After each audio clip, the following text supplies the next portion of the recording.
Hello guys, in this tutorial you'll learn how you can center elements and objects in your document and pages on Bluebeam Revu. So let us guide you through this.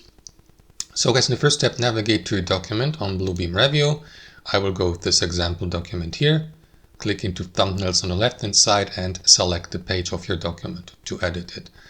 Next, left click into the given element. Now you can of course use that, move the given object manually to use the rulers here to the left and to the top to center it, but you can also use the feature guys to center it automatically by Bluebeam Revu.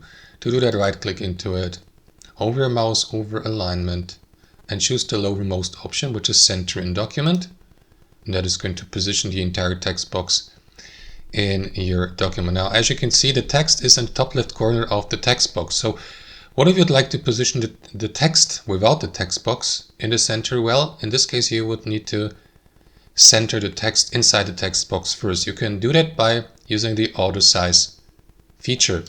So what you want to do is right click into the text box again, choose auto size text box, or use the shortcut Alt Z, and that is going to fit the text inside the text box. And now repeat the same process, right click into the text box, hover mouse over alignment and choose center in document, and now it is in the center of your page. That's how I do it, guys. Thanks for watching and I'll see you next time.